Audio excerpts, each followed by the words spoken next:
What does it really take to stop cravings? This is something I've always struggled with because I love food. What I have found with cravings is that usually when I start craving something, I think to myself, I'm probably deficient in something else.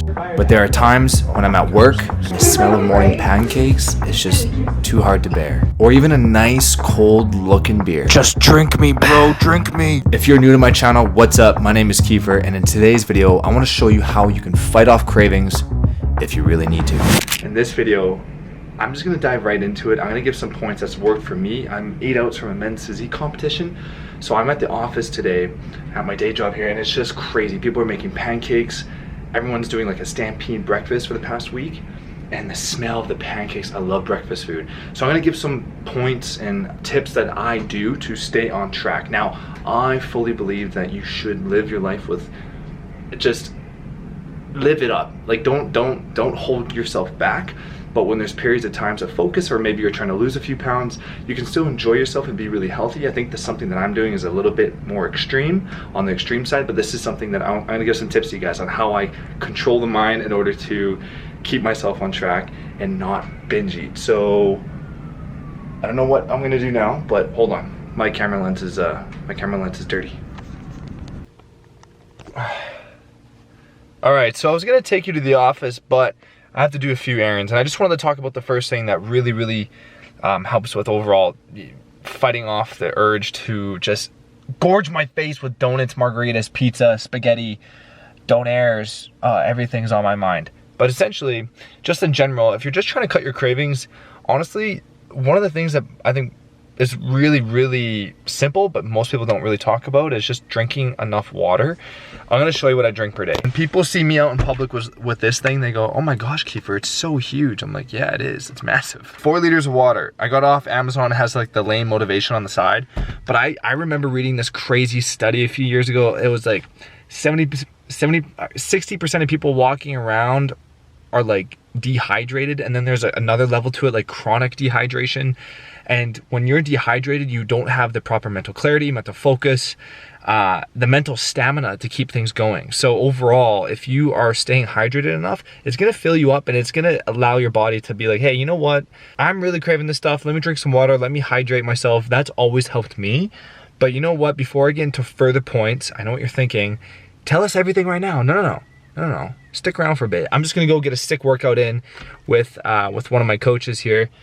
8 days out from the competition, so my cravings through the roof. So I'm gonna do this first, then I'm gonna take you to the office and explain what else you can do to help fight off those cravings.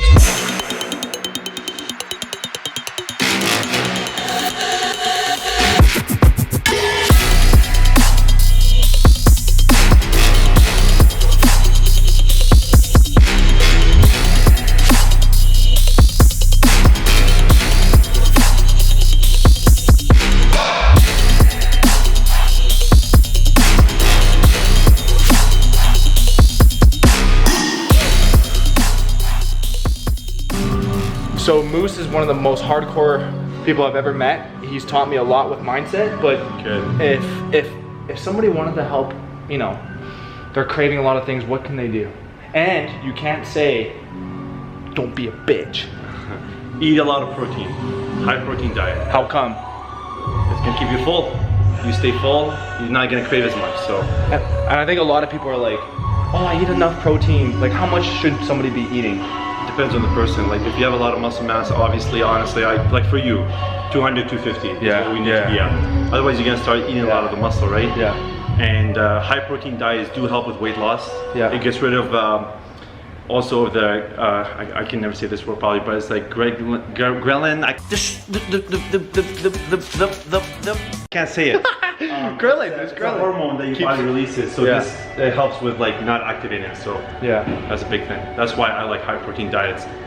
If you're obviously like Kiefer in a big deficit. Yeah. So and then also just don't be a bitch. Don't be a pussy. Let's do this. Last week, I don't care. Last week left. Sorry, babe, what can I get for you? It looks so good. Look at those cilantro lime veggie bowls. You're just craving them. Hi. Hi, sorry. I'm just gonna drive. I'm just craving stuff. I can't have it. I'm sorry. I'm just gonna drive through. Just Thank you though. All right, thank you.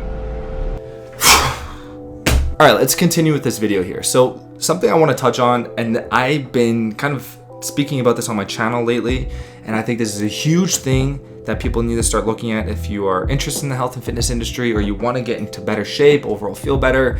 I could go on and on and on.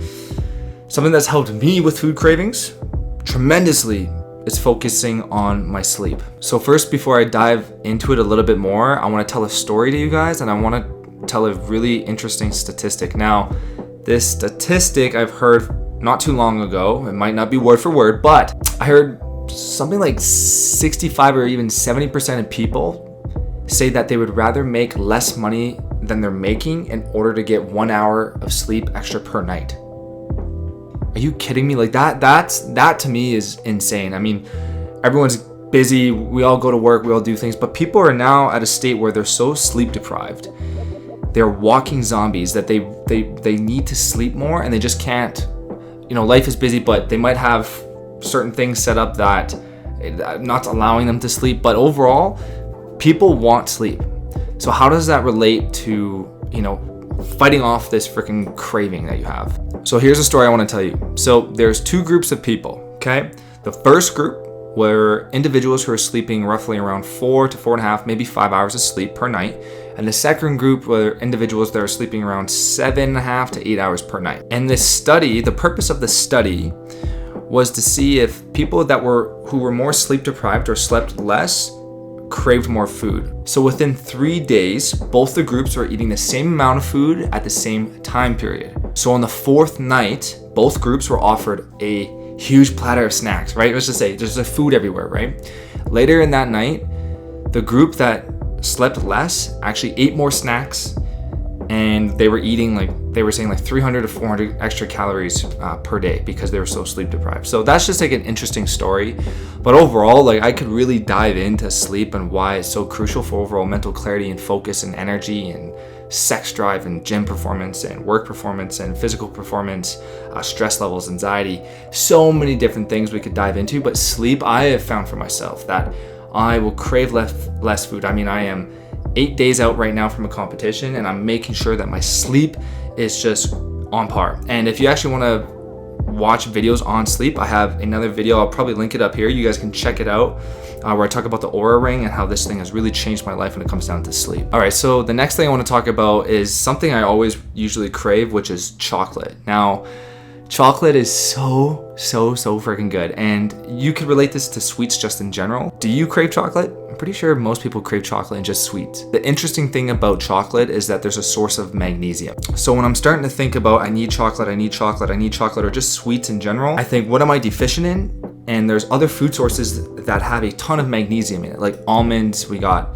leafy greens and vegetables, kale, spinach, all these different vegetables will have magnesium in it. So I'll put my mind to work, be mindful of it, eat some of that first, and I'm still craving it after an hour or even an hour and a half, then yeah, I'll have some chocolate. And keep in mind, when we eat chocolate or sweets, it spikes our neurotransmitters like dopamine and serotonin. These are the feel-good and reward chemicals, and that's gonna make us feel great. So even if you're in a mood where you're not feeling too good, or maybe you're in a depressed state, you're just feeling lethargic and sluggish, and just eating chocolate, it makes those neurotransmitters go build up, and so you feel good for a bit, you get that crash, and then you have to eat more, right? So this is something I've always focused on, which is just making sure that if I'm craving something, I just look at what else can I put in my body first before I have this. And another good point too is salt, like French fries, chips. If you're craving salty things, what I've always found for me that's helped